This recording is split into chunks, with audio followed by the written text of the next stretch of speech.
6 ശ്ലോകം മുതൽ ആരംഭിക്കാം. തുല്യകാലമസംഖ്യാതമീശ്വര പ്രതിയോഗിനഃ കർമ്മജാലം ജഗജ്ജാതം കുർവന്ത്യനുഭവന്തി ച. യോഗിമാരുടെ പ്രത്യേകത അല്ലെങ്കിൽ യോഗിമാരുടെ സിദ്ധിവിശേഷം, ഒരേ സമയത്ത് പല ശരീരങ്ങളോടുകൂടി പല സ്ഥലങ്ങളിലും പ്രകടമായി പല കർമ്മങ്ങളിലും വ്യാപരിക്കാൻ കഴിവുള്ളവരാണ് യോഗിമാർ. തുല്യകാലം അസംഖ്യാതം, ഒരേ സമയത്ത് എണ്ണമില്ലാത്ത ശരീരങ്ങളോടുകൂടി, അസംഖ്യം ശരീരങ്ങളോടുകൂടി പ്രകടമാകാൻ കഴിയുന്നത് ഈശ്വരന് മാത്രമാണ്. സാധാരണ മനുഷ്യർക്കത് സാധ്യമല്ല. അങ്ങനെ ഈ യോഗിമാർ അങ്ങനെയുള്ള സിദ്ധിവിശേഷത്തോട് കൂടിയവരായതുകൊണ്ട് ഇവർ ഈശ്വരതുല്യന്മാരാണ് എന്നാണ് പറയുന്നത്. പ്രത്യക്ഷമായ ഈശ്വര തത്വമാണ് ഈ യോഗിമാർ. അഷ്ടമഹാസിദ്ധികളും വാസ്തവത്തിൽ ഈശ്വരന് സ്വന്തമായിട്ടുള്ളവയാണ്. അപ്പോൾ ആ സിദ്ധികൾ നേടിയ ഒരു യോഗി ഈശ്വര തുല്യനാണ് എന്ന് കരുതുന്നതിൽ തെറ്റില്ല. കർമ്മജാലം ജഗജ്ജാതം കുർവന്തി അനുഭവന്തി ച. ഈ യോഗിമാർ പല ശരീരങ്ങളോടുകൂടി പല സ്ഥലങ്ങളിലും പല കർമ്മങ്ങളിലും വ്യാപരിക്കുന്നു, പലതും അനുഭവിക്കുകയും ചെയ്യുന്നു. അണിമാദ്യൈശ്വര്യലാഭാതെ ഈശ്വര പ്രതിമാഹ യോഗിനഃ. ഈശ്വരന് സമന്മാരാണ്, ഈശ്വര തുല്യരാണ് ഈ യോഗിമാർ. ഇനി ഒരേ സമയത്ത് പല ഭാവങ്ങളിൽ പല കർമ്മങ്ങൾ എങ്ങനെ ഈ യോഗിമാർക്ക് ചെയ്യാൻ കഴിയുന്നു എന്ന് ചോദിച്ചാൽ അതിന് 1-2 ഉദാഹരണം പറയുകയാണ്. ഏകോ വിഷ്ണുർ ചതുർഭിസ്വൈർ ബാഹുഭിർവാ ശരീരകൈഃ പൃഥക് കുർവൻ ക്രിയാഃ പാതി ജഗദ്ഭുങ്ക്തേ വരാംഗനാഃ. വിഷ്ണു ഒരാളാണ്, ഒറ്റ വിഷ്ണുവേ ഉള്ളൂ. വിഷ്ണു എന്നുള്ള വാക്കിന് സർവവ്യാപിയായ സത്യം എന്നാണ് അർത്ഥം. പക്ഷേ വിഷ്ണുവിന് ഒരു പ്രത്യേക രൂപമുണ്ടെന്നും അദ്ദേഹം വൈകുണ്ഠത്തിൽ വസിക്കുകയാണ് എന്നുമൊക്കെയാണ് ഭക്തന്മാർ വിചാരിക്കുന്നത്. ഈ വിഷ്ണു തൽക്കാല രൂപത്തോടു കൂടിയ ഒരു വിഷ്ണു എന്ന് തന്നെ നമുക്ക് വിചാരിക്കാം. ആ വിഷ്ണു ചതുർഭി സ്വൈർ ബാഹുഭിഹി വാ ശരീരകൈഃ, തൻ്റെ 4 കൈകളോടും അതുപോലെ 4 ശരീരങ്ങളോടും, 4 ശരീരങ്ങൾ എന്താണ് എന്നുള്ളത് ഞാൻ പറയാം. 4 കൈകളോടും 4 ശരീരങ്ങളോടും കൂടി പൃഥക് കുർവൻ ക്രിയാഹ, വ്യത്യസ്തങ്ങളായ കർമ്മങ്ങളെ ചെയ്തുകൊണ്ട് പാതി ജഗത്ത്, ജഗത്തിനെ രക്ഷിക്കുന്നു. രക്ഷകനാണ് മഹാവിഷ്ണു. ഭുങ്ക്തേ വരാംഗനാഹ, അതേസമയം വൈകുണ്ഠം എന്ന പ്രത്യേക സ്ഥാനത്തിൽ മഹാലക്ഷ്മിയോടുകൂടി സന്തോഷത്തോടുകൂടി കഴിയുകയും ചെയ്യുന്നു. ഒരു കുടുംബം നടത്തുന്നു, ഭാര്യയോടുകൂടി ജീവിക്കുന്നു. ഇനി ഇതിൻ്റെ വ്യാഖ്യാനം വായിക്കാം. ചതുർഭിഹി ശരീരകൈഹി ക്വചിത് യോഗനിദ്ര. 4 ശരീരങ്ങളുണ്ട് എന്ന് പറഞ്ഞല്ലോ.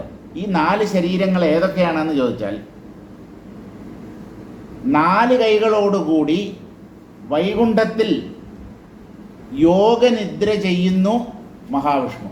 അത് ഒരു ശരീരം. യോഗനിദ്ര എന്ന് പറഞ്ഞാൽ നമ്മുടെ അനന്തപത്മനാഭസ്വാമി കാലും നീട്ടി മൂപ്പര് കിടപ്പാണ്, അനക്കമില്ല, അനന്തമായി ശയിക്കുന്നവൻ. അനന്തമായി എന്ന് പറഞ്ഞാൽ അദ്ദേഹത്തിൻ്റെ കാലിൻ്റെ അഗ്രവും ശിരസും എവിടെയാണെന്ന് ആർക്കും കണ്ടുപിടിക്കാൻ പറ്റില്ല. എന്ന് പറഞ്ഞാൽ ആദ്യന്തങ്ങളില്ലാത്തവൻ എന്നർത്ഥം.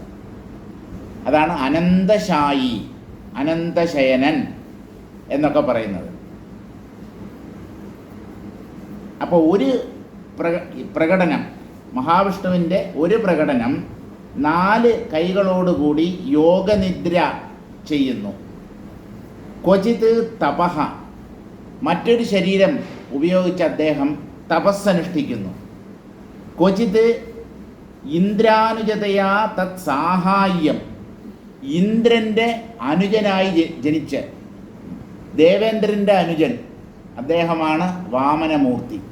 എങ്ങനെയാണ് ഈ വകയിലൊരമ്മാവൻ എന്നൊക്കെ നമ്മൾ പറയത്തില്ലേ, ഈ ഇന്ദ്രൻ്റെ അനിയനായി മഹാവിഷ്ണു എന്തുകൊണ്ട് കരുതപ്പെടുന്നു എന്ന് ചോദിച്ചാൽ, ഇന്ദ്രൻ, ഇന്ദ്രാദി ദേവന്മാർ അതിഥിയുടെ കുട്ടികളാണ്.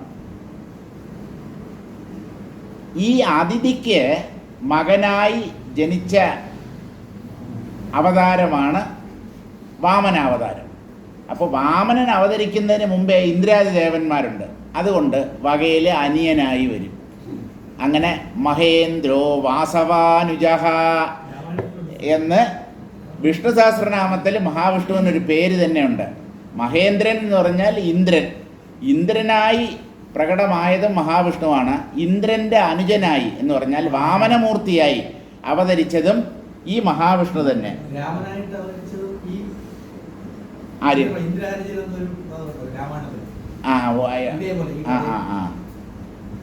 അപ്പോൾ ഇന്ദ്രൻ്റെ അനുജനായി ജനിച്ചു. അങ്ങനെ ഇന്ദ്രനെ സഹായിച്ചു എന്ന് പറഞ്ഞാൽ, ഇന്ദ്രനെ സഹായിക്കുക എന്ന് പറഞ്ഞാൽ അസുരന്മാരെ കൊല്ലുക, ജ്യേഷ്ഠനെ സഹായിക്കുക. ജ്യേഷ്ഠനെ വെട്ടിക്കൊല്ലുന്ന കാലമാണിത്. അനിയന്മാരാരെയും വിശ്വസിക്കാൻ പറ്റില്ല, ചേട്ടന്മാരും കണക്ക് തന്നെ. ആരെയും ഉടപ്പിറപ്പുകളെ വിശ്വസിക്കാൻ പറ്റില്ല. അതാണ് ഈ കലികാലത്തിൻ്റെ പ്രത്യേകത എന്ന് പറയുന്നത്. അപ്പോൾ ഒരിടത്ത് 4 കൈകളോടുകൂടി യോഗനിദ്ര ചെയ്യുന്നു. രണ്ടാമത്തെ അവതാരം എന്ന് പറയുന്നത് തപസ് ചെയ്യുന്ന അവതാരമാണ്. എന്തായിരിക്കും തപസ് ചെയ്യുന്ന? അങ്ങനെ എന്തെങ്കിലും മഹാവിഷ്ണുവിൻ്റെ ഏതെങ്കിലും അവതാരം തപസ് ചെയ്തതായിട്ട്? നാരായണ ഋഷി, അതായിരിക്കും മിക്കവാറും. നരൻ നാരായണൻ. ഈ നരനാരായണ ശൃംഗങ്ങളുടെ നടുക്കാണ് എന്ത് സാറ് പറയണം, ബദരീനാഥം. 2 ശിഖരങ്ങളാണ്, പർവ്വതങ്ങൾ. ഒന്നിൻ്റെ പേര് നരശൃംഗം, മറ്റേത് നാരായണ ശൃംഗം. ഈ രണ്ടിൻ്റെയും മധ്യത്തിലാണ് പ്രസിദ്ധമായ ബദരീനാഥം. അപ്പോൾ ആ നാരായണ ഋഷിയായിരിക്കും തപസ് ചെയ്യുന്ന രൂപമായി ഇവിടെ വ്യാഖ്യാതാവ് വിവക്ഷിച്ചത്. അത് കഴിഞ്ഞിട്ട് ഇന്ദ്രൻ്റെ അനുജനായി ജനിച്ചു, അതായത് വാമനമൂർത്തിയായി. ഇനി 4-മത്തേതോ വരാംഗനാഭുങ്ക്തേ അനുഭവതി.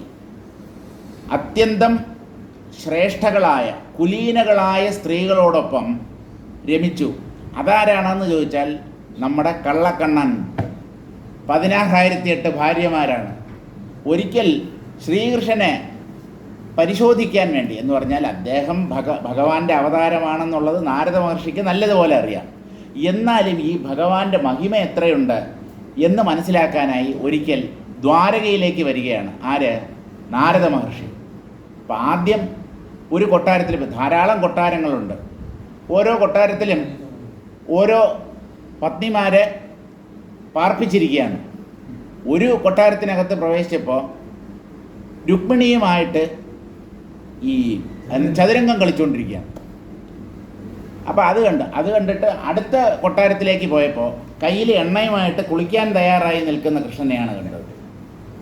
പെട്ടെന്നാണ് അവിടുന്ന് പോയി 3-മത്തെ കൊട്ടാരത്തിലേക്ക് ചെന്നപ്പോൾ അവിടെ കുട്ടികളെ കളിപ്പിച്ചുകൊണ്ടിരിക്കുകയാണ്. 4-മത്തെ കൊട്ടാരത്തിൽ ചെന്നപ്പോൾ ഭക്ഷണം കഴിച്ചുകൊണ്ടിരിക്കുകയാണ്. ഇങ്ങനെ ഓരോ കൊട്ടാരത്തിലും മാറി മാറി സഞ്ചരിക്കുമ്പോൾ എല്ലായിടത്തും കൃഷ്ണനുണ്ട്. പക്ഷേ ഓരോരോ കർമ്മങ്ങളിൽ വ്യാപരിച്ചു കൊണ്ടിരിക്കുന്ന കൃഷ്ണന്മാരെയാണ് കണ്ടത്. ഇതെങ്ങനെ? ഇതാണ് ശരിക്കുള്ള ഈശ്വരൻ്റെ ഐശ്വര്യം എന്ന് പറയുന്നത്. അതൊരു സിദ്ധിയാണ്. അതുപോലെ ഈ യോഗിമാർക്കും പലതരത്തിലുള്ള സിദ്ധികളുണ്ട്. ഒരേ സമയത്ത് പല ശരീരങ്ങളിൽ പ്രകടമാകാനുള്ള കഴിവുണ്ട്. ബഹുബാഹുർയദാധ്വാഭ്യാം ഹസ്താഭ്യാം ഹ്യർത്ഥസംഗ്രഹം കരോതി ബഹുഭിർഭൂയ സംഗ്രാമം സതതം കരൈഹി. ബഹുബാഹു എന്ന് പറഞ്ഞാൽ ധാരാളം കൈകളുള്ള ഒരു വ്യക്തി. അയാൾ ആ കൈകളെല്ലാം ഉപയോഗിച്ച് അർത്ഥസംഗ്രഹം, 2 കൈകൾ ഉപയോഗിച്ച് ചില സമയത്ത് വസ്തുക്കളെ എടുക്കും. യുദ്ധം ചെയ്യുമ്പോൾ എല്ലാ കൈകളും പ്രയോഗിച്ച് യുദ്ധത്തിൽ ഏർപ്പെടുകയും ചെയ്യും. അപ്പോൾ ഇങ്ങനെ ഈ അനേകം കൈകളുള്ള ഒരു വ്യക്തി, നമുക്കത് രാവണൻ എന്ന് വിചാരിക്കാം, അല്ലെങ്കിൽ കാർത്തവീര്യാർജുനൻ എന്ന് വിചാരിക്കാം. രാവണന് കൈകൾ 20, കാർത്തവീര്യാർജുനന് 1000 കൈകളാണ്. ഇങ്ങനെ ഒന്നിൽ കൂടുതൽ കൈകളുള്ള, നമുക്കൊന്നും അങ്ങനെ ഭാഗ്യമില്ല, 2 കൈ തന്നെ പോരാ. കാരണം ഈ 2 കൈ കൊണ്ട് ചെയ്യുന്ന പ്രവൃത്തികൾക്ക് തന്നെ ആവശ്യം പോലെ അടി കിട്ടുന്നുണ്ട്. ഇനിയിപ്പോൾ കൂടെ ഒരു 10-15 കൈയും കൂടെ ഉണ്ടായിരുന്നെങ്കിൽ ആൾക്കാർ കൈ കടം വാങ്ങിച്ചടിക്കും. അവർക്ക് 2 കൈ തികയത്തില്ല ഇവൻ്റെ കൊള്ളരുതായ്മകൾക്ക് ഉള്ള ശിക്ഷ കൊടുക്കാൻ. അപ്പോൾ ഇവിടെ ബഹുബാഹുക്കൾ ഉള്ള വ്യക്തി, അതാരോ ആയിക്കോട്ടെ, അങ്ങനെ പല കൈകളുള്ള വ്യക്തി എങ്ങനെയാണോ യഥാ ദ്വാഭ്യാം ബാഹുഭ്യാം ദ്വയോരർത്ഥയോഹോ സംഗ്രഹ, 2 കൈകൾ കൊണ്ട് 2 വ്യത്യസ്തങ്ങളായ വസ്തുക്കളെ നമുക്ക് എടുക്കാം, അതിൽ വലിയ കാര്യമില്ല. ഇടത് കൈ കൊണ്ട് മണിയടിക്കുകയും വലത് കൈ കൊണ്ട് പുഷ്പങ്ങൾ ഈശ്വരന് സമർപ്പിക്കുകയും ചെയ്യുന്നവരാണല്ലോ പൂജാരിമാർ. ഇതെങ്ങനെ? അതൊരു പ്രാക്ടീസാണ്. ഇടത് കൈ ഇങ്ങനെ മണിയടിച്ചുകൊണ്ടിരിക്കും, ഇവിടുന്ന് ഇങ്ങനെ പൂവ്. അപ്പോൾ ഈ കൈയും കൂടെ മണിയടിക്കുന്ന പോലെ കാണിച്ചു കഴിഞ്ഞാൽ പറ്റത്തില്ല. അപ്പം അത് 2 കൈകൾ 2 വ്യത്യസ്ത കർമ്മങ്ങൾ ചെയ്യുന്നു. അത് പ്രയാസമാണ്. അങ്ങനെയുള്ള കഴിവുള്ള കുട്ടികളുണ്ട്. അതായത് ഇടത് കൈ കൊണ്ട് മലയാളം എഴുതും, ഇടത്ത് നിന്നും വലത്തേക്ക്. വലത് കൈ കൊണ്ട് ഇംഗ്ലീഷ് വലത്ത് നിന്ന് ഇടത്തോട്ട് എഴുതും. ഒരേ സമയത്താണ്. നമുക്ക് ഇടത്ത് നിന്ന് വലത്തോട്ട് എഴുതാനേ പറ്റൂ, വലത്ത് നിന്ന് എഴുതാൻ നമ്മക്കൊണ്ട് പറ്റില്ല. അറബി ഭാഷ വലതുവശത്തു നിന്ന് ഇടതുവശത്തേക്ക് എഴുതപ്പെടുന്ന ഒരു ഭാഷയാണ്. ഇപ്പോൾ സാധാരണ എഴുതുക, അത് ഏതെങ്കിലും ഒരു കൈ കൊണ്ട് മാത്രമേ നമുക്ക് എഴുതാൻ പറ്റൂ. ചിലർക്ക് 2 കൈകളും ഉപയോഗിച്ച് എഴുതാനുള്ള കഴിവുണ്ട്. മിക്കവാറും ആൾക്കാർ വലങ്കയ്യന്മാരാണ്. അപൂർവമായിട്ട് മാത്രമേ ലെഫ്റ്റ് ഹാൻഡ് അല്ലെങ്കിൽ ഇടത് കൈ കൊണ്ട് എഴുതുന്നവരുണ്ട്. ക്രിക്കറ്റിൽ ലെഫ്റ്റ് ഹാൻഡറും ഉണ്ട്, റൈറ്റ് ഹാൻഡറും ഉണ്ട്. ലെഫ്റ്റ് ഹാൻഡ് ബാറ്റ്സ്മാനും റൈറ്റ് ഹാൻഡ് ബാറ്റ്സ്മാനും. അതുപോലെ ബൗളേഴ്സിലും left hand bowler, right hand bowler, അങ്ങനെയുണ്ട്. 2 കൈ കൊണ്ട് എഴുതുന്നവരും ഉണ്ട്, അല്ല പന്തെറിയുന്നവരും ഉണ്ട്. അത് ഓരോരുത്തർക്കും ഓരോ കഴിവുകൾ ഈശ്വരൻ നൽകിയിരിക്കുന്നു. ഇപ്പം 2 കൈകൾ കൊണ്ട് നമുക്ക് വ്യത്യസ്തങ്ങളായ 2 വസ്തുക്കളെ എടുക്കാം. ദ്വാഭ്യാം ബാഹുഭ്യാം ദ്വയോരർത്ഥയോഹോ സംഗ്രഹ പ്രസക്തി തഥാ തം സംഭൂയ സർവൈകരൈഃ സംഗ്രാമ പ്രസക്തൗ തം ച കരോതി. അനേകം കൈകളുള്ള ഒരു വ്യക്തിക്ക് ആ കൈകളെയെല്ലാം സമകാലത്ത് പ്രയോഗിച്ച് യുദ്ധം ചെയ്യാനും കഴിയും. ഇതൊക്കെ സാധ്യമാണ്. ഇതുപോലെ യോഗിമാർക്ക് പല ശരീരങ്ങൾ ഒരേ സമയത്ത് സ്വീകരിച്ച് പല കർമ്മങ്ങളിലും വ്യാപരിക്കാൻ പറ്റും. തഥൈവ തൈർ വിപശ്ചിദ്ഭിഃ സർവദിക്കം തഥാ സ്ഥിതൈഃ തഥാ വ്യപഹൃതം പ്രാപ്തമേകസംവിന്മയൈരപി. ഇതുപോലെ 4 രൂപങ്ങളിൽ പ്രകടമായ ആ വിപശ്ചിത്തുകൾ 4 ദിക്കുകളിൽ യാത്ര ചെയ്ത് പലതരം അനുഭവങ്ങൾ നേടി. പ്രാപ്തമേകസംവിന്മയൈരപി. ആളൊന്നാണെങ്കിലും ഒരേ ജീവനാണ് ഈ 4 ശരീരങ്ങളിൽ സ്ഥിതി ചെയ്തിരുന്നത് എങ്കിലും അവർക്ക് വ്യത്യസ്തങ്ങളായ അനുഭവങ്ങൾ ഉണ്ടായി. പ്രാപ്തം എന്നുള്ളതിന് സുഖദുഃഖാത്മകം, സുഖവും ദുഃഖവും അവർ അനുഭവിച്ചു എന്നാണ്. ഓരോ ശരീരങ്ങളിൽ ഇരുന്നു കൊണ്ട് സുഖദുഃഖാധികം ഇതി ശേഷഃ. അത് സാധ്യമാണ് എന്നാണ് വസിഷ്ഠ മഹർഷി പറഞ്ഞു വരുന്നത്. സുപ്തം തൈർഭൂമിശയ്യാസു ഭുക്തം ദ്വീപാന്തരേഷു ച വിഹൃതം വനലേഖാസു പ്രക്രാന്തം മരുഭൂമിഷു. ഈ 4 പേര് എന്തൊക്കെയാണ് ചെയ്തതെന്നുള്ളത് കുറേ വർണ്ണിച്ചു കഴിഞ്ഞു. വീണ്ടും ഒരു ചെറിയ വർണ്ണന വരികയാണ്, അത് നമുക്ക് വേഗത്തിൽ വായിച്ചു പോകാം. ഈ 4 പേരും പല പ്രദേശങ്ങളിലും കിടന്നുറങ്ങി, പല ദ്വീപാന്തരങ്ങളിലും എന്ന് പറഞ്ഞാൽ പല ദ്വീപുകളിലും ഭക്ഷണം കഴിച്ചു, പലതരം വനങ്ങളിൽ ചുറ്റി സഞ്ചരിച്ചു, മരുഭൂമികളിൽ നടന്നു നീങ്ങി.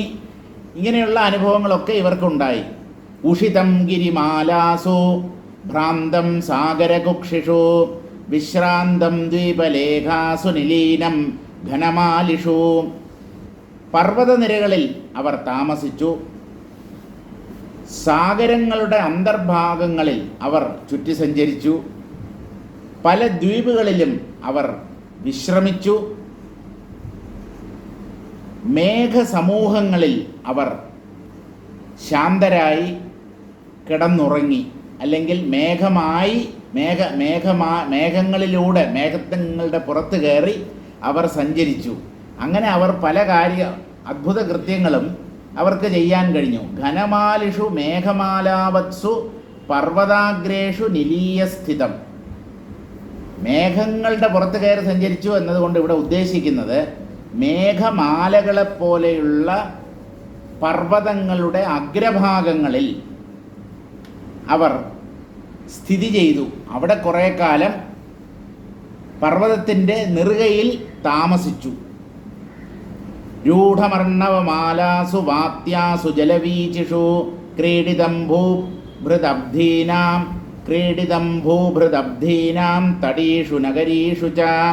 രൂഢമർണവമാലാസു, അർണവമാല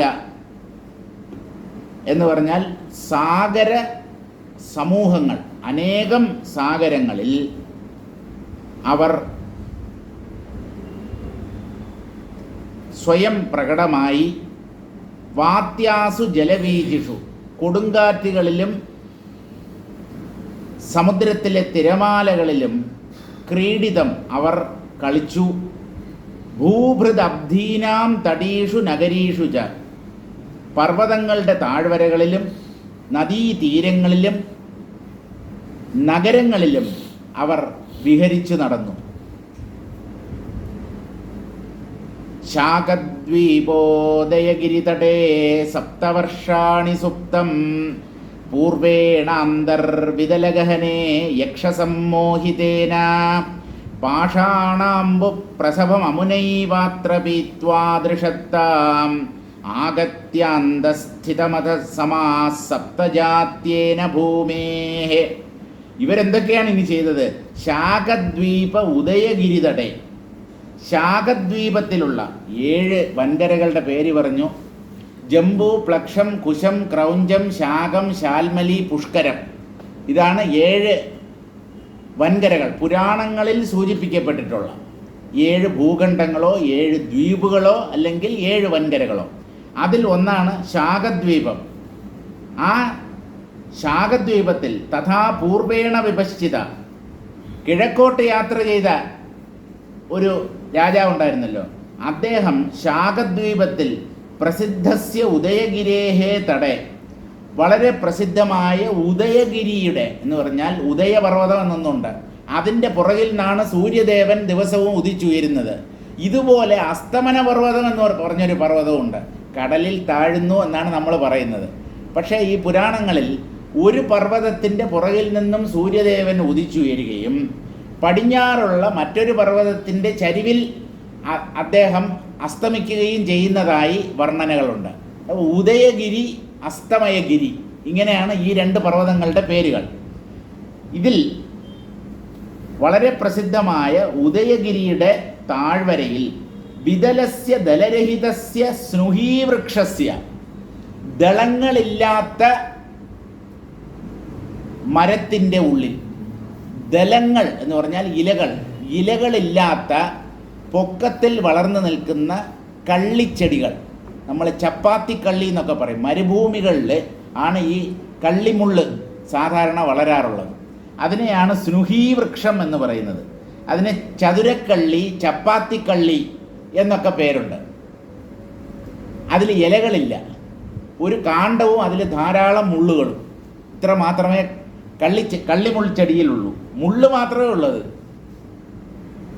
അങ്ങനെയുള്ള കള്ളിച്ചെടികളുടെ ഉള്ളിൽ ഗഹനെ അന്തഹ, അവയുടെ ഉള്ളിൽ യക്ഷേണ സമ്മോഹന വിദ്യയാ സമ്മോഹിതേന സപ്തവർഷാണി സുപ്തം, ഏതോ ഒരു യക്ഷൻ്റെ സമ്മോഹന വിദ്യയിൽ എന്ന് പറഞ്ഞാൽ മറ്റുള്ളവരെ ഭ്രമിപ്പിക്കാനോ മയക്കാനോ ഉള്ള ശക്തി യക്ഷന്മാർക്കുണ്ടെന്നാണ്. അങ്ങനെ ഏതോ ഒരു യക്ഷൻ്റെ മോഹനവിദ്യയിൽ സമ്മോഹന വിദ്യയിൽ മയങ്ങി ഈ കള്ളിമുൾ ചെടിയുടെ ഉള്ളിൽ 7 വർഷങ്ങൾ ഇദ്ദേഹം ഉറങ്ങിക്കിടന്നു എന്നാണ് കിഴക്കോട്ട് പോയ ആ രാജാവ്. പൂർവേണാന്തർ വിതലഗഹനെ യക്ഷസമ്മോഹിതേന. അത് കഴിഞ്ഞ് എന്ത് സംഭവിച്ചു? പാഷാണാമ്പു പ്രസഭം അമുനൈവാത്ര പീത്വാ ദൃഷത്താമാഗത്യ അന്തസ്ഥിതം അധ സമാസപ്തജാത്യേന ഭൂമേഹ. അത് കഴിഞ്ഞ് എന്ത് സംഭവിച്ചു? അമുനൈവ പൂർവ്വ വിപശ്ചിത. ഈ കിഴക്കോട്ട് പോയ ആ വിപശ്ചിത ആ ചക്രവർത്തിയുടെ ആ രൂപം, ആ ശരീരം പാഷാണകരം അമ്പു അത്ര അസ്മിൻ ഗിരൗ ക്വചിത് പീത്വ. ഇതേ പർവ്വതത്തിൽ എന്ന് പറഞ്ഞാൽ ഈ ഉദയപർവ്വതത്തിൻ്റെ ഏതോ ഒരു ഭാഗത്ത് ചെന്ന് വെള്ളം കുടിച്ചു. വെള്ളം കുടിച്ചപ്പോൾ അദ്ദേഹം ശിലയായി മാറി. അങ്ങനെയൊക്കെയുള്ള വെള്ളമുണ്ടോ? അടിച്ചു കഴിഞ്ഞാൽ പാമ്പായി ഇഴയുന്ന വെള്ളമുണ്ട്. മനുഷ്യരെ ശിലകളാക്കി മാറ്റുന്ന വെള്ളത്തെക്കുറിച്ച് നമ്മൾ കേട്ടിട്ടില്ല. പക്ഷേ അങ്ങനെയുള്ള ഒരു വെള്ളം ഉദയപർവ്വതത്തിൽ കുടിച്ചിട്ട് പാഷാണകരം അമ്പു അത്ര അസ്മിൻ ഗിരൗ ക്വചിത് പീത്വ. മനുഷ്യരെ ശിലകളാക്കി മാറ്റാൻ കഴിവുള്ള ജലം കുടിച്ച് പ്രസഭം ബലാത് ദൃഷത്താം പാഷാണഭാവമാകത്യ അദ്ദേഹം ശിലയായി മാറി.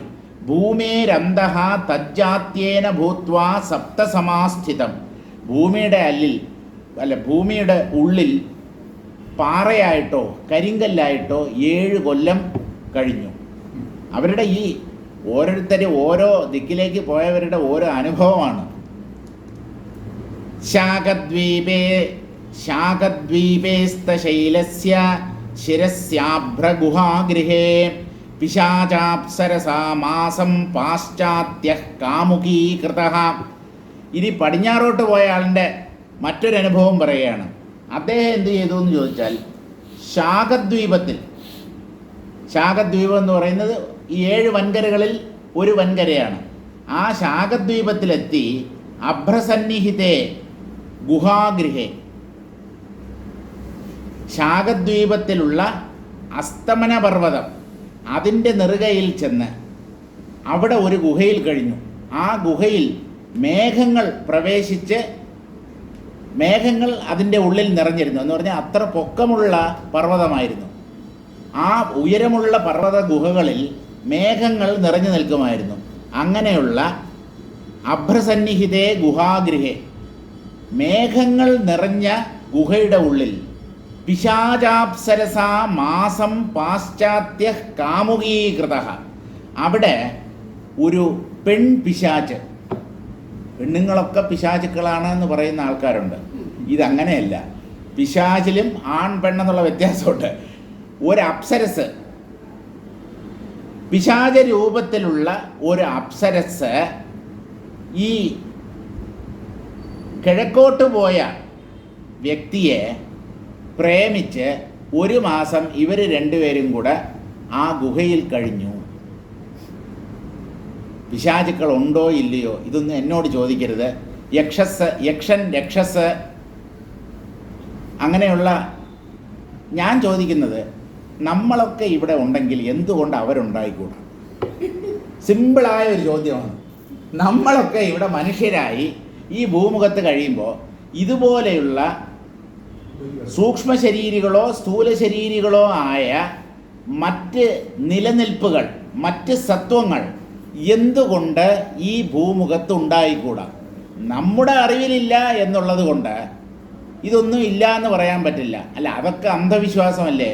എന്നാൽ ഞാൻ പറയാം, ഞാൻ മനുഷ്യനാണ് എന്ന് കരുതി ഇവിടെ കുറേ മനുഷ്യർ ജീവിക്കുന്നുണ്ടല്ലോ. 700-750 കോടി ജനങ്ങൾ താമസിക്കുന്നുണ്ടല്ലോ.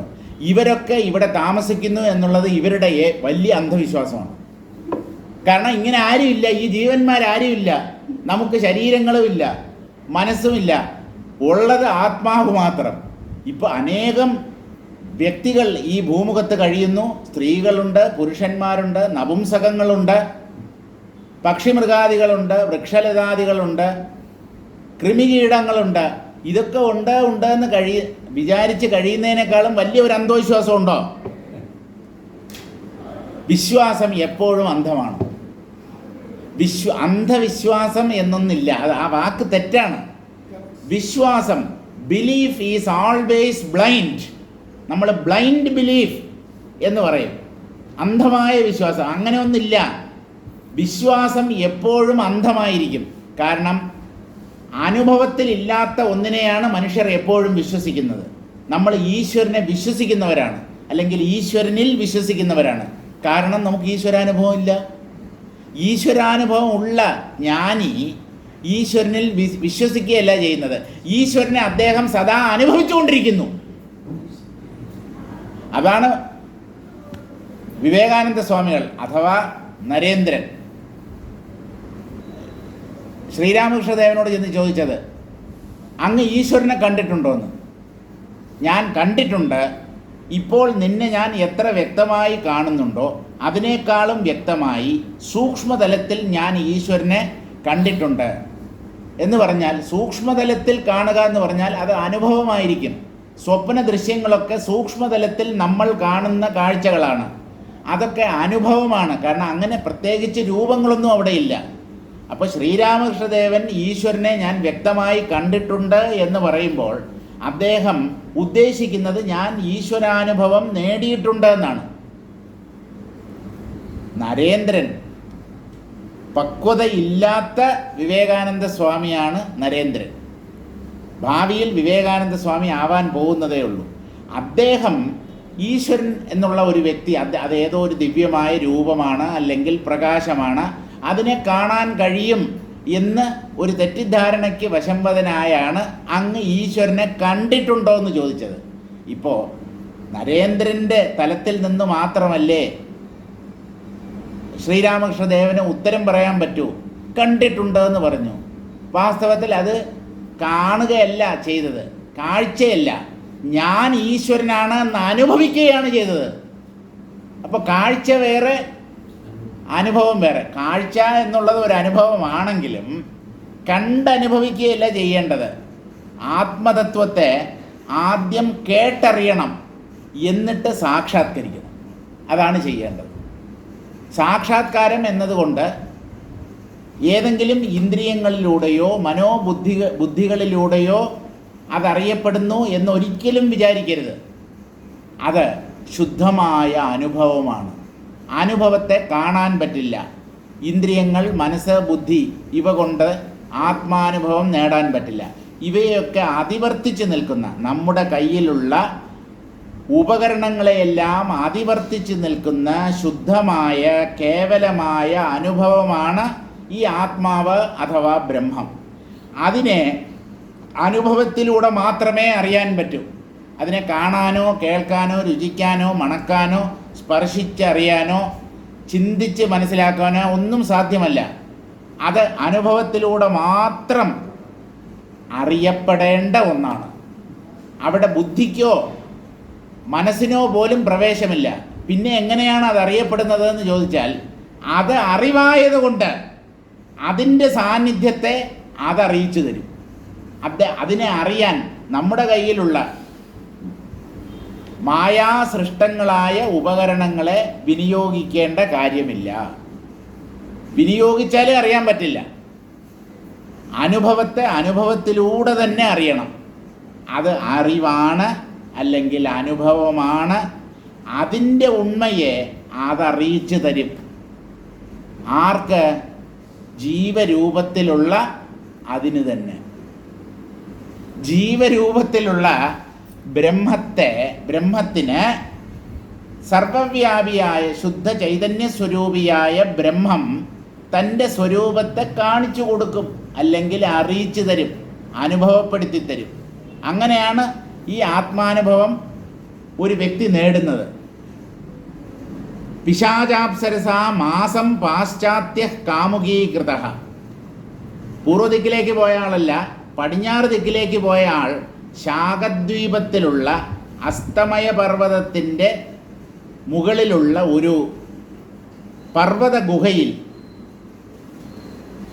പിശാചായി മാറിയ ഒരു അപ്സരസ്സിനാൽ പ്രേമിക്കപ്പെട്ട് ഒരു മാസം അവളുടെ ഒപ്പം കഴിച്ചുകൂട്ടി.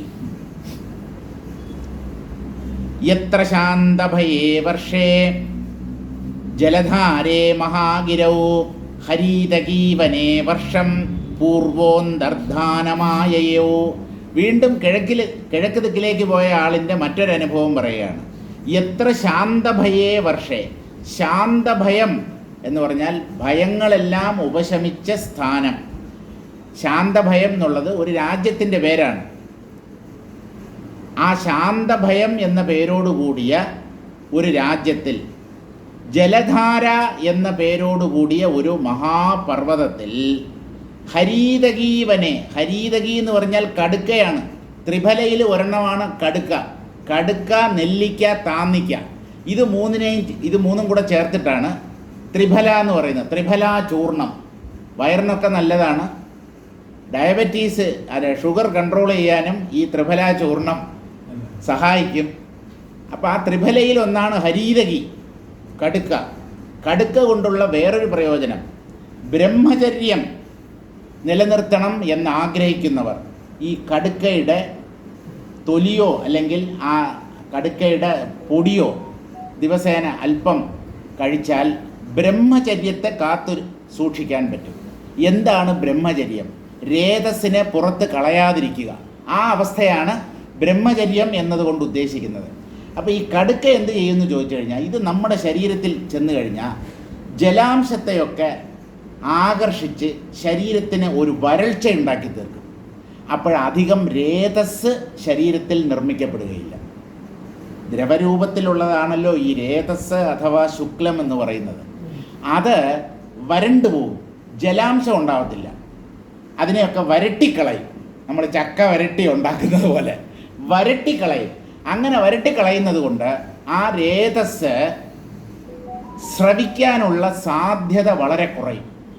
അതിന് സഹായിക്കുന്നതാണ് ഈ ഹരീതകി അല്ലെങ്കിൽ കടുക്ക. ആ കടുക്ക കായ്ക്കുന്ന മരങ്ങൾ, ആ മരങ്ങൾ ധാരാളമുള്ള ഒരു പ്രദേശത്ത് ഇദ്ദേഹം വർഷം എന്നുള്ളതിന് വ്യാഖ്യാതാവ് പറയുന്നത് സപ്തതി വർഷം എന്നാണ്. 70 കൊല്ലങ്ങൾ ഈ പടിഞ്ഞാറോട്ട് പോയ വ്യക്തി ആ വനത്തിലെ ഒരു കടുക്ക മരമായി സ്ഥിതി ചെയ്തു എന്ന്. എന്തിന് എന്നൊന്നും ചോദിച്ചിട്ട് കാര്യമില്ല. അവിദ്യ എന്താണെന്ന് അറിയാൻ വേണ്ടി അതിൻ്റെ ഉള്ളിലേക്ക് പ്രവേശിക്കുന്ന ഒരാൾക്ക് ഇങ്ങനെയുള്ള വിചിത്രങ്ങളായ അനുഭവങ്ങൾ ഉണ്ടായേ പറ്റൂ. ഇരുട്ടിനകത്ത് എന്തുണ്ട് എന്നൊരാൾ അന്വേഷിച്ച് ചെന്നാൽ അയാൾക്ക് ആ ഇരുട്ടിൽ ഇല്ലാത്ത പല ഭൂതപ്രേത പിശാചുക്കളെ കാണേണ്ടി വരും. കാരണം ഇരുട്ടെന്ന് പറയുന്ന ഒരു ഭ്രമമാണ്. അതിൻ്റെ ഉള്ളിൽ പല രൂപങ്ങളും ഉള്ളതുപോലെ കണ്ട് അയാൾ ഭ്രമിക്കും. അതുപോലെ തന്നെയാണ് ഈ അവിദ്യ അല്ലെങ്കിൽ അജ്ഞാനം. അതെന്താണെന്ന് മനസ്സിലാക്കാൻ അതിൻ്റെ ഉള്ളിൽ പ്രവേശിക്കുന്നവന് വിചിത്രങ്ങളും ഭീകരങ്ങളുമായ പല അനുഭവങ്ങളെയും നേരിടേണ്ടി വരും. അതാണ് ഈ 4 വിവസ്ഥിത്തുക്കൾക്കും സംഭവിച്ചത്. ശാന്തഭയാഖ്യേ വർഷേ ഭൂമിഭേദേ. ശാന്തഭയം എന്ന പേരോടുകൂടിയ ഒരു ഭൂപ്രദേശത്ത് കസ്യചിൻ മുനേഹേ ശാപാത്. ഇയാൾ എങ്ങനെയാണ് കടുക്ക വൃക്ഷമായി മാറിയത് എന്ന് ചോദിച്ചാൽ ഒരു മുനിയുടെ ശാപം നിമിത്തം. അവിടെ ചെന്ന് അദ്ദേഹത്തിൻ്റെ അടുത്ത് നിന്ന് എന്തോ പോക്രിത്തനം കാണിച്ചിട്ടുണ്ട്. അവിദ്യയിലാണല്ലോ ഇയാൾ സ്ഥിതി ചെയ്യുന്നത്. അയാളുടെ അടുത്ത് നിന്ന് എന്തോ വാലാട്ടി അയാൾ ശപിച്ച് മരമാക്കി മാറ്റി, കടുക്ക മരമാക്കി മാറ്റി. കസ്യജിൻ മുനേഹേ ശാപാത് ഹരീതകീ വൃക്ഷതാം പ്രാപ്യ അന്തർധാനം ജനൈരദൃശ്യതാം. മറ്റുള്ളവർക്ക് കാണാൻ പറ്റാത്ത രീതിയിൽ ഒരു കടുക്ക മരമായി അതിൻ്റെ ഉള്ളിൽ 70 കൊല്ലങ്ങൾ കഴിഞ്ഞു എന്ന്. ഇതൊക്കെ കേട്ടിട്ട് നമുക്കെന്ത് പ്രയോജനം എന്ന് ചോദിച്ചാൽ, ഈ വിവരണങ്ങളുടെ ഒക്കെ പുറകിൽ ഒരൊറ്റ ഉദ്ദേശമേ ഉള്ളൂ. അവിദ്യ എന്താണ്, മായ എന്താണ് എന്നറിയാൻ ശ്രമിക്കരുത്. അതിൻ്റെ പുറകെ പോയാൽ നിങ്ങൾ മായയിൽ കുടുങ്ങും. സത്യത്തെ അന്വേഷിക്കൂ. സത്യം എന്താണെന്ന് വിചാരം ചെയ്യൂ, തത്വവിചാരം ചെയ്യൂ, വ്യക്തതയുണ്ടാവും. അവിദ്യ അന്ധകാരം പോലെ ഒന്നാണ്. വിദ്യ അഥവാ ജ്ഞാനം എന്ന് പറയുന്നത് പ്രകാശം പോലെയുള്ളതാണ്. അതുകൊണ്ട് ഈ ലോകത്ത് എന്തൊക്കെയുണ്ട്, ആ ലോകമുണ്ടോ, ഈ ലോകമുണ്ടോ, ദേവലോകമുണ്ടോ, പിതൃലോകമുണ്ടോ, ഇതൊക്കെ അന്വേഷിച്ചിട്ട് നമുക്കെന്ത് കിട്ടാൻ? ഉണ്ടെങ്കിൽ എന്ത്, ഇല്ലെങ്കിൽ എന്ത്? പിതൃലോകം ഉണ്ടെന്നാണ് ഞങ്ങൾ കരുതുന്നത്. അപ്പം ചത്തു പോകുമ്പോൾ നിങ്ങൾ പിതൃലോകത്തിൽ പോകും, അവിടെ ചെന്ന് മറ്റ് പിതൃക്കളോടൊപ്പം അവിടെ കഴിയും. ദേവലോകം ഉണ്ടെന്ന് വിശ്വസിക്കുന്നവരാണ് ഇവിടെ യാഗങ്ങളും യജ്ഞങ്ങളും ഒക്കെ ചെയ്യുന്നത്.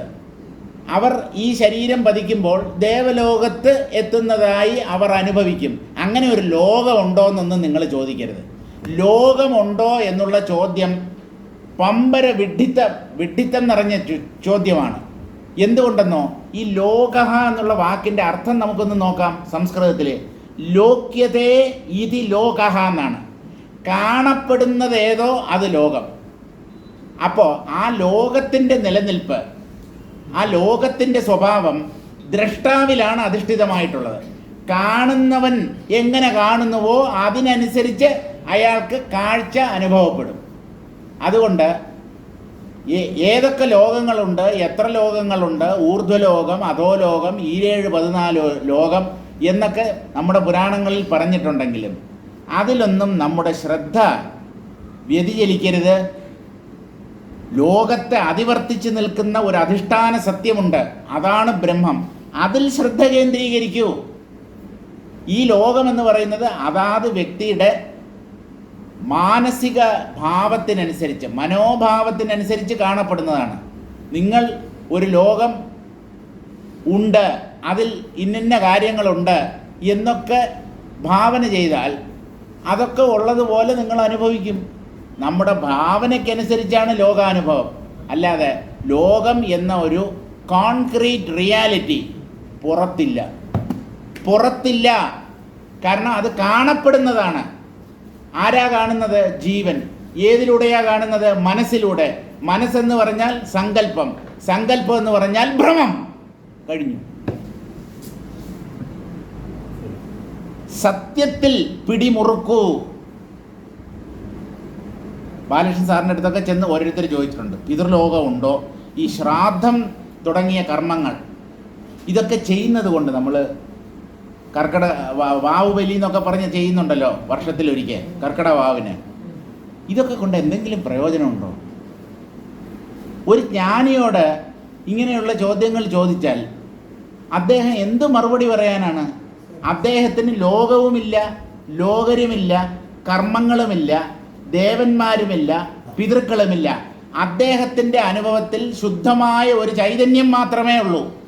അത് താനാണെന്ന് സാക്ഷാത്കരിച്ച വ്യക്തിയാണ് അദ്ദേഹം.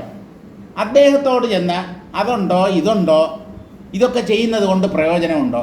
സുഹൃത്തെ, നിങ്ങൾക്ക് ചെയ്യണമെന്ന് തോന്നുകയാണെങ്കിൽ ചെയ്യ്, വേണ്ടാന്ന് തോന്നുകയാണെങ്കിൽ ചെയ്യണ്ട. അല്ലാതെ എന്ത് മറുപടി പറയാനാണ്? അല്ല, എന്നാലും ഇതൊക്കെ ശാസ്ത്രങ്ങളിൽ പറയപ്പെട്ടിട്ടുള്ളതല്ലേ. ശാസ്ത്രങ്ങൾ മായയുടെ ഉള്ളിലാണ്. ശാസ്ത്രങ്ങൾ അത് ധർമ്മശാസ്ത്രമായാലും വേദങ്ങൾ തന്നെയായാലും, വേദങ്ങൾ പ്രപഞ്ചത്തെ അതിവർത്തിച്ചിരിക്കുന്ന ബ്രഹ്മതത്വത്തെ വിശദീകരിക്കുന്നു, അതിനെ സാക്ഷാത്കരിക്കാനുള്ള മാർഗം പറഞ്ഞു തരുന്നു. പക്ഷേ ഈ വേദങ്ങൾ, ശാസ്ത്രങ്ങൾ, ഇതിഹാസങ്ങൾ, പുരാണങ്ങൾ, വേദാന്ത കൃതികൾ എല്ലാം മായയുടെ ഉള്ളിലാണ്, ദ്വൈതത്തിലാണ് ഇവയുടെയൊക്കെ നിലനിൽപ്പ്. ഇത് നല്ലതുപോലെ മനസ്സിലാക്കണം. ബ്രഹ്മത്തിൽ അതല്ലാതെ മറ്റൊന്നുമില്ല. ആ ബ്രഹ്മത്തെ സാക്ഷാത്കരിച്ച ഒരു വ്യക്തിയോട് ചെന്ന് അതുണ്ടോ ഇതുണ്ടോ എന്നൊക്കെ ചോദിച്ചു കഴിഞ്ഞാൽ അദ്ദേഹം എന്ത് പറയണം? നിങ്ങൾ എന്താണ് അദ്ദേഹത്തെക്കുറിച്ച് വിചാരിച്ചിരിക്കുന്നത്? നിങ്ങളുടെ സംശയമൊക്കെ തീർത്തു തരാൻ വേണ്ടി ദൈവം അയച്ച ഒരു വ്യക്തിയാണോ അദ്ദേഹം? ദൈവം അയച്ച വ്യക്തിയല്ല, അദ്ദേഹം സാക്ഷാത് ദൈവമാണ്, പ്രത്യക്ഷമായ ബ്രഹ്മമാണ് ജ്ഞാനി. അദ്ദേഹത്തിൻ്റെ മഹിമ മനസ്സിലാക്കാതെ അല്പമായ ചോദ്യങ്ങളും കൊണ്ട് അദ്ദേഹം ഒരു ഉത്തരം പറഞ്ഞു എന്ന് കരുതി നിങ്ങളത് വിശ്വസിക്കുമോ? അദ്ദേഹം ബ്രഹ്മം മാത്രമേ ഉള്ളൂ എന്ന് രാവും പകലും സകല വേദികളിലും പറഞ്ഞിട്ടും അതിൽ നമുക്ക് വിശ്വാസം വരുന്നില്ലല്ലോ. ഇപ്പോൾ ഒരു ജ്ഞാനി പിതൃലോകമുണ്ട്, ഈ പിതൃകർമ്മങ്ങളൊക്കെ ചെയ്യുന്നത് കൊണ്ട് പ്രയോജനമുണ്ട്, അല്ലെങ്കിൽ പ്രയോജനമില്ല, എന്തുത്തരമോ ആയിക്കോട്ടെ, അത് പറഞ്ഞത് ആ പറയുന്നത് കേട്ട് നമ്മൾ അതിൽ വിശ്വസിക്കുമോ? നമുക്ക് ഒരു ഫിക്സഡ് മൈൻഡ് സെറ്റ് ഉണ്ട്. ഈ ഒരു ചോദ്യം ഒരാളോട് ചോദിക്കുന്നത് എന്തിനെന്നോ, ഞാൻ ഉദ്ദേശിക്കുന്ന ഉത്തരം അദ്ദേഹം പറയണം, ആ മറുപടി പറയണം. അങ്ങനെയൊന്നും വിചാരിക്കരുത്. നിങ്ങൾ ഉദ്ദേശിക്കുന്ന രീതിയിലുള്ള ഒരു മറുപടി ഒരു വ്യക്തിയിൽ നിന്ന് കിട്ടണം എന്ന് വിചാരിക്കുന്നത് വിഡ്ഢിത്തമാണ്. ഒന്നുകിൽ അദ്ദേഹത്തിൻ്റെ വാക്കുകളിൽ നിങ്ങൾക്ക് അചഞ്ചലമായ വിശ്വാസം ഉണ്ടാവണം. അതില്ല, അദ്ദേഹം ബ്രഹ്മം മാത്രമേ ഉള്ളൂ എന്ന് പറയുമ്പോൾ അതിൽ വിശ്വാസമില്ല. എന്നിട്ട് ഇതുപോലെയുള്ള ചോദ്യങ്ങളുമായി, ദ്വൈത തലത്തിലുള്ള ചോദ്യങ്ങളുമായി അദ്ദേഹത്തെ സമീപിക്കുന്നു. നിങ്ങൾ പ്രതീക്ഷിക്കുന്ന ഉത്തരം അദ്ദേഹത്തിൽ നിന്ന് ലഭിക്കണം എന്ന് കരുതുന്നു. സാധ്യമല്ല. അങ്ങനെയുള്ള വ്യക്തികളോടൊക്കെ അവിടെ ഇവിടെയും തൊടാതെ മറുപടി പറഞ്ഞ് തടി തപ്പുകയാണ് ഈ ജ്ഞാനികൾ ചെയ്യാറുള്ളത്. നേരിട്ട് ഉണ്ടായില്ല, പിതൃലോകമുണ്ടോ, അദ്ദേഹം മറു ചോദ്യം ചോദിക്കും. നിങ്ങളെന്ത് കരുതുന്നു, ഉണ്ടെന്നോ ഇല്ലെന്നോ? ഇല്ലാത്ത ഒന്നാണെങ്കിൽ നിങ്ങൾ ഈ ചോദ്യം തന്നെ ചോദിക്കുകയില്ലായിരുന്നല്ലോ. പിതൃലോകം എന്നൊന്നുണ്ട്. ഈശ്വരനിൽ വിശ്വാസമില്ലാത്ത പരമനാസ്തികൻ അയാൾ ഈശ്വരനുണ്ടോ എന്നൊരു ചോദ്യം ചോദിക്കില്ല. അയാളുടെ വിചാരം ഇല്ല എന്നാണ്. ഈ ഉണ്ടോ എന്ന് ചോദിക്കുന്നത് ഒരു ചെറിയ ഒരു സംശയമുണ്ട്. ഒരു പക്ഷേ ഉണ്ടായിരുന്നാൽ ആ ഒരു സാധ്യത അയാൾ തള്ളിക്കളയാത്തത് കൊണ്ടാണ് ദൈവമുണ്ടോ എന്ന് ചോദിക്കുന്നത്. ഒരു നിരീശ്വരവാദി ഒരിക്കലും ചോദിക്കില്ല. കാരണം അയാൾക്ക് ഉറപ്പുണ്ട് ഇതൊക്കെ വെറും കെട്ടുകഥയാണ്, ഈശ്വരനൊന്നുമില്ല, കുറേ മണ്ടന്മാരാണ് ദൈവം ഉണ്ടെന്നൊക്കെ പറഞ്ഞ് ആ ദൈവത്തെ ആരാധിക്കുകയും പൂജിക്കുകയും വഴിപാട് നടത്തുകയും ഒക്കെ ചെയ്യുന്നത്. ഇതൊക്കെ വെറും ഹമ്പഗാണ്, പൊള്ളത്തരമാണ്, വിഡ്ഢിത്തമാണ് എന്ന് അയാൾ ഉറച്ച് വിശ്വസിച്ച് അയാൾ പൊയ്ക്കൊണ്ടേയിരിക്കും. ദൃഢബോധന് സംശയമില്ല. ദൃഢബോധൻ എന്ന് പറഞ്ഞാൽ ആത്മാവ് മാത്രമേ ഉള്ളൂ എന്ന കാര്യം ഉറപ്പ് വന്ന ഒരു ജ്ഞാനിക്ക് ഈ ബോധമല്ലാതെ മറ്റൊന്നുമില്ല. അതാണ് തത്വബോധം ഉറപ്പ് വരിക എന്നതുകൊണ്ട് ഉദ്ദേശിക്കുന്നത്. മറ്റൊന്നിനെയും ആ ബുദ്ധി അംഗീകരിക്കുകയില്ല. അയാൾക്ക് ഒരു കാര്യത്തിൽ സംശയമില്ല, മറ്റുള്ളതെല്ലാം മിഥ്യ, ആത്മാവ് മാത്രം സത്യം. ആ ബോധം ഉറച്ചവനാണ് വാസ്തവത്തിൽ ദൃഢബോധൻ. അദ്ദേഹത്തിൻ്റെ ഉള്ളിൽ നിന്ന് അവിദ്യയാകുന്ന അന്ധകാരം എന്നോ മാഞ്ഞു പോയി കഴിഞ്ഞു. അല്പം പോലും അവിദ്യ അദ്ദേഹത്തിൻ്റെ ഉള്ളിൽ തങ്ങി നിൽക്കുന്നില്ല. ഇപ്പോൾ പിതൃക്കളുണ്ടോ, പിതൃലോകമുണ്ടോ, ഈ ചോദ്യങ്ങൾക്കൊക്കെ നിങ്ങൾ എന്ത് കരുതുന്നു എന്നാവും ഒരു ജ്ഞാനി തിരിച്ചു ചോദിക്കുക. അല്ല, ഉണ്ട് എന്നാണ് ഞാൻ കരുതുന്നത്. എന്നാ ഉണ്ട്? അതൊക്കെ വെറും വിഡ്ഢിത്തമല്ലേ സാറേ, ഓരോരുത്തരുടെ സങ്കല്പമല്ലേ. അപ്പോൾ ഇല്ല എന്നാണോ? എന്നാ ഇല്ല. അല്ലേ, എന്നാലും സാറിൻ്റെ അഭിപ്രായം ഒന്നേ ഉള്ളൂ, ബ്രഹ്മം മാത്രമേ ഉള്ളൂ, വേറെ ഒന്നുമില്ല. അദ്ദേഹത്തോട് പിതൃക്കളുണ്ടോ, പിതൃലോകമുണ്ടോ, ദേവലോകമുണ്ടോ? രമണ മഹർഷി എടുത്ത ഒരാൾ ചെന്ന് ഇതുപോലെ ചോദിച്ചു, പിതൃലോകമുണ്ടോ എന്ന്. അദ്ദേഹം തിരിച്ചൊരു ചോദ്യം ചോദിച്ചു, പിതൃലോകത്തിൻ്റെ കാര്യം അവിടെ ഇരിക്കട്ടെ, ഈ ലോകം ഉണ്ടോ ഇല്ലയോ എന്ന് ഒരു തീരുമാനം, അതിലൊരു തീരുമാനമാകട്ടെ എന്ന്. ഈ ലോകം വാസ്തവത്തിലുണ്ടോ? അല്ല, ഇത് ഉണ്ട്. നമ്മളൊക്കെ ഈ ഭൂലോകത്തിലല്ലേ താമസിക്കുന്നത്? ഉണ്ടല്ലോ. ഉറക്കത്തിലെവിടെ? നിങ്ങൾ ഉറങ്ങിക്കഴിഞ്ഞാൽ ഈ ലോകം എവിടെ? അല്ല, ആ ലോകം പുറത്ത്. ഉറക്കം എന്ന് പറയുന്നത് അകവും പുറവും ഇല്ലാത്ത ഒരു അനുഭവമാണ്. ഉറക്കത്തിന് അകം പുറം എന്നൊന്നില്ല. ഉണർന്നെഴുന്നേറ്റവനാണ് പുറത്ത് ഈ ലോകം ഉണ്ടെന്ന് പറയുന്നത്, അല്ലേ? ഞാൻ ഉറങ്ങിക്കിടക്കുമ്പോൾ ആ ഉറക്കത്തിന് പുറത്ത് എൻ്റെ അനുഭവ മണ്ഡലത്തിൽ ഇല്ല, ഞാൻ അനുഭവിക്കാത്ത ഒരു ലോകം പുറത്തുണ്ട്. അത് ഉറങ്ങി എഴുന്നേറ്റ് വന്നവൻ പറയുന്ന വാക്കാണ്. നിങ്ങളുടെ അനുഭവത്തെക്കുറിച്ച് മാത്രമേ നിങ്ങൾക്ക് പറയാനുള്ള അവകാശമുള്ളൂ. നിങ്ങൾ ഉറങ്ങിക്കിടക്കുമ്പോൾ നിങ്ങൾ ഇപ്പോൾ പുറത്തുണ്ട് എന്ന് പറയുന്ന ലോകത്തെ നിങ്ങൾ അനുഭവിച്ചുവോ? ഇല്ല. നിങ്ങളുടെ അനുഭവ മണ്ഡലത്തിൽ ഇല്ലാത്ത ഒരു ലോകത്തെ ഉണർന്നെഴുന്നേറ്റ് വന്നതിന് ശേഷം അങ്ങനെ ഒന്നും ഉണ്ടായിരുന്നിരിക്കണം എന്ന് എന്തിനു അനുമാനിക്കണം? എന്തിനു ഊഹിക്കണം? നിങ്ങളുടെ അനുഭവത്തെക്കുറിച്ച് മാത്രം സംസാരിക്കൂ സുഹൃത്തെ. നിങ്ങളുടെ അനുഭവ മണ്ഡലത്തിൽ ഉറക്കത്തിൽ ലോകമില്ലല്ലോ, ശരീരമില്ലല്ലോ, ഒന്നുമില്ലല്ലോ, നിങ്ങളുടെ ഇഷ്ടദേവത പോലും ഇല്ലല്ലോ. ഉണ്ടോ? ഉറക്കത്തിൽ മന്ത്രം ജപിച്ചവരോ, ഉറക്കമെന്ന് പറഞ്ഞാൽ സ്വപ്നം കാണുന്ന ഉറക്കമല്ല, ഗാഠനിദ്രയിൽ മന്ത്രം ജപിക്കുകയോ വേദങ്ങൾ ഉച്ചരിക്കുകയോ ചെയ്ത ഏതെങ്കിലും വ്യക്തി ഉണ്ടാവാൻ പറ്റുമോ? അവിടെ ഒരു കർമ്മവും സാധ്യമല്ല. സ്വയം മറന്ന് ഞാനെന്ന ജീവഭാവം ഉൾപ്പെടെ സകലതും അസ്തമിക്കുന്ന ഒരവസ്ഥയാണ് ഈ ഗാഠനിദ്ര എന്ന് പറയുന്നത്. അവിടെ ഇല്ലാത്തത് ഒരിക്കലും ഇല്ലാത്തത് തന്നെ. ഉറക്കത്തിൽ ഇല്ലാത്തത് ഒരിക്കലുമില്ല. ഉറക്കത്തിലും ഉള്ളത് എല്ലായ്പ്പോഴും ഉണ്ട്, എല്ലായിടത്തും ഉണ്ട്. അല്ല, ഉറക്കത്തിൽ ഒന്നുമില്ലല്ലോ. ഉറക്കത്തിൽ ഉണ്ടായിരുന്നത് എല്ലാ സമയത്തും ഉണ്ടായിരിക്കും എന്ന് പറഞ്ഞതിൻ്റെ അർത്ഥം എന്താ? ഉറക്കത്തിൽ എന്താണ് ഉണ്ടായിരുന്നത്? സുഖം. ഉറക്കത്തിൽ എന്താണ് അവശേഷിച്ചത്? നല്ല സുഖം. സുഖമായി ഉറങ്ങി എന്നല്ലേ ഉറങ്ങി എഴുന്നേറ്റ് വരുന്ന ഏത് വ്യക്തിയും പറയാറ്. അപ്പോൾ സുഖം മാത്രമാണ് സത്യം. സുഖത്തിൻ്റെ മറ്റൊരു പേരാണ് ബ്രഹ്മം, ആത്മാവ് തുടങ്ങിയവയെല്ലാം. ഈശ്വരൻ സുഖസ്വരൂപനാണ്. അതുകൊണ്ട് അദ്ദേഹത്തിന് രൂപമുണ്ടാവാൻ പറ്റില്ല. സുഖത്തിന് രൂപമില്ല. സുഖദുഃഖങ്ങൾ, വിശപ്പ്, ദാഹം, കാമം, ക്രോധം ഇങ്ങനെയുള്ള വികാരങ്ങൾക്കും വിചാരങ്ങൾക്കും രൂപമില്ല. രൂപമില്ലാത്തതുകൊണ്ട് ഇല്ല എന്ന് പറയുമോ? രൂപമുള്ളവ മാത്രമേ ഈ ലോകത്ത് ഉണ്ടാവൂ എന്ന് നമുക്ക് പറയാൻ പറ്റില്ലല്ലോ. മനസ്സിൻ്റെ തലത്തിൽ പൊന്തുന്ന വികാര വിചാരങ്ങൾ, ചിന്തകൾ, അതിനെയും നമ്മൾ അനുഭവിക്കുന്നുണ്ടല്ലോ.